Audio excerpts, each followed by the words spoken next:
ವಿದೇಶಿ ಪ್ರವಾಸ ಕುರಿತ ಚರ್ಚೆ ನಡುವೆ ಹುಬ್ಬಳ್ಳಿಯಲ್ಲಿ ಶಾಸಕ ಎನ್ಎಚ್ ಕೋನರೆಡ್ಡಿ ಸ್ಪಷ್ಟನೆಯನ್ನ ನೀಡಿದ್ದಾರೆ. ಅಧ್ಯಯನಕ್ಕಾಗಿ ವಿದೇಶ ಪ್ರವಾಸ ಹೋಗುವುದು ಸಾಮಾನ್ಯ ಪರಿಪಾಠ ಅಂತ ಹೇಳಿದ್ದಾರೆ. ಈ ಬಾರಿ ನಮ್ಮ ಪ್ರವಾಸವನ್ನ ರದ್ದುಪಡಿಸಿರುವುದಾಗಿ ತಿಳಿಸಿದ್ದಾರೆ. ಮುಂದೆ ಅವಕಾಶ ದೊರೆತಾಗ ಪ್ರವಾಸವನ್ನ ಕೈಗೊಳ್ತೀವಿ. ನಾವು ನಮ್ಮದೇ ಖರ್ಚಿನಲ್ಲಿ ವಿದೇಶ ಪ್ರವಾಸಕ್ಕೆ ಹೋಗೋಕೆ ನಿರ್ಧರಿಸಿದ್ದೇವೆ ಅಂತ ಹೇಳಿದ್ರು. ಇನ್ನು ರಾಜಕೀಯ ವಲಯದಲ್ಲಿ ಮೂಡಿರುವಂತಹ ಭಿನ್ನಾಭಿಪ್ರಾಯಗಳ ಕುರಿತು ಪ್ರತಿಕ್ರಿಯಿಸಿದಂತಹ ಕೋನರೆಡ್ಡಿ, ಏನು ಮುಖ್ಯಮಂತ್ರಿ ಹಾಗೂ ಉಪಮುಖ್ಯಮಂತ್ರಿ ಸೇರಿ ನಾವು ಒಟ್ಟಾಗಿ ಇದ್ದೇವೆ. ನಮ್ಮೊಳಗೆ ಯಾವುದೇ ಮನಭೇದ ಇಲ್ಲ. ಪಕ್ಷದ ಹೈಕಮಾಂಡ್ ನಾಯಕರಾದಂತಹ ರಾಹುಲ್ ಗಾಂಧಿ ಮತ್ತು ಮಲ್ಲಿಕಾರ್ಜುನ್ ಖರ್ಗೆ ಸೂಕ್ತ ತೀರ್ಮಾನವನ್ನ ಕೈಗೊಳ್ತಾರೆ. ಕಾಂಗ್ರೆಸ್ ಪಕ್ಷದಲ್ಲಿ ಯಾವುದೇ ಭಿನ್ನಾಭಿಪ್ರಾಯ ಇಲ್ಲ. ಪಕ್ಷ ಸದೃಢವಾಗಿದೆ ಅಂತ ಅವರು ವಿಶ್ವಾಸವನ್ನ ವ್ಯಕ್ತಪಡಿಸಿದ್ರು.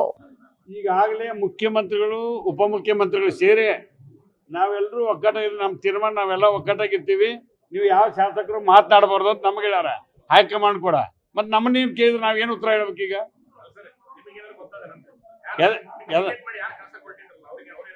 ಯಾರು ಟಿಕೆಟ್ ಇಲ್ಲ, ನಾವು ಹಾಕೊಂಡು ಹೊಂಟೀವಿ. ಈಗ ನಾವು ಹೋಗುದಿಲ್ಲ, ಇಲ್ಲ ಕ್ಯಾನ್ಸಲ್ ಏನ್ ಮಾಡಿಲ್ಲ.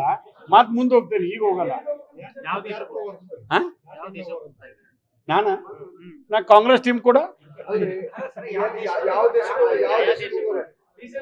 ಮತ್ತೊಮ್ಮೆ ವಿಚಾರ ಮಾಡ್ತೀವಿ. ಎಲ್ಲಾ ಮೇಲೆಗಳು ಕೂತ್ಕೊಂಡು ಚರ್ಚೆ ಮಾಡಿ 138 ಜನ.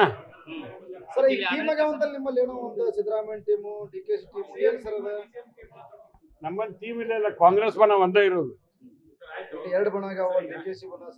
ನೀವು ಸೃಷ್ಟಿ ಮಾಡತ್ತೀರಿ ಅದು.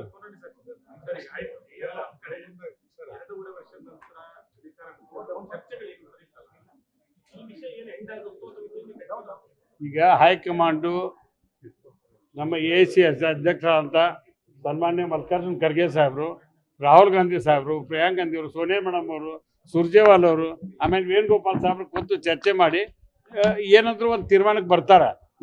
ನಮ್ಮನ್ನ ಯಾಕೆ ಮಾತಾಡಕತ್ತೀರಿ, MLA ಯಾಕೆ ಕೊಟ್ಟಿ ಮಾಡತ್ತೀರಿ ಅಂತ. ನಾವೆಲ್ಲ MLA ಒಗ್ಗಟ್ಟಾಗಿದ್ದೀವಿ.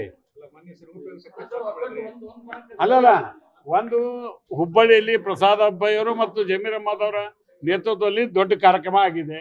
ಮೊನ್ನೆ ನವಲುಂದು ವಿಧಾನಸಭಾ ಕ್ಷೇತ್ರದ ಹುಬ್ಬಳ್ಳಿ ತಾಲೂಕಿನ ಸಿರುಗುಪ್ಪಿಯಲ್ಲಿ ದೊಡ್ಡ ಕಾರ್ಯಕ್ರಮ ಆಗಿದೆ. ಅದಕ್ಕಿಂತ ಮೊದಲ ವಿಜಯನಗರದಲ್ಲಿ ದೊಡ್ಡ ಕಾರ್ಯಕ್ರಮ ಮಾಡಿವಿ.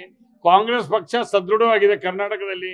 ಯಾರು BJP ಏನೋ ಮಾತಾಡ್ಲಿ ಅವ್ರ ಹಂಗೆ ಹೇಳ್ತಾರೆ, ನೀವು ಹಂಗೆ ಮಾಡಿದ್ರಿ ಹಿಂಗೆ ಮಾಡಿದ್ರಿ. ಅವ್ರು ಏನು ಮಾಡಿದವ್ರ ಕಡಿದ ಏನು ಮಾಡಿದ್ರೆ ನಾವೇ ಕೇಳ್ಸ್ಕೋಬೇಕು. ನಾವು ಅಭಿವೃದ್ಧಿ ಮಾಡಿ ತೋರಿಸ್ತೇವಲ್ಲ.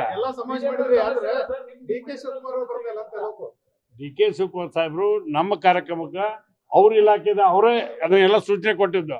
ಅವತ್ತು ವೇಣುಗೋಪಾಲ್ ಸಾಹೇಬ್ರು ಕೇಳಕ್ಕೆ ನೀವು ಅರ್ಜೆಂಟ್ ಬರಬೇಕು ಅಂತ ಸೂಚನೆ ಬಂದದಕ್ಕೆ ನಾನು ಕೂಡ ಅವ್ರು 2 ಬಾರಿ ದೂರವಾಣಿ ಮೂಲಕ ಮಾತಾಡಿ ಅನಿವಾರ್ಯವಾಗಿ ಅಲ್ಲಿ ಹೋಗುದು ಬಂತು. ಮಾನ್ಯ ಮುಖ್ಯಮಂತ್ರಿಗಳು ಕೂಡ ಹೋಗ್ಬೇಕಿತ್ತು. ಸರ್ ಎರಡಕ್ಕೂ ಇಬ್ರು ಹೋದ್ರೆ ಮತ್ತೆ ನನ್ನ ಗತಿ ಏನಂತಂದೇನ.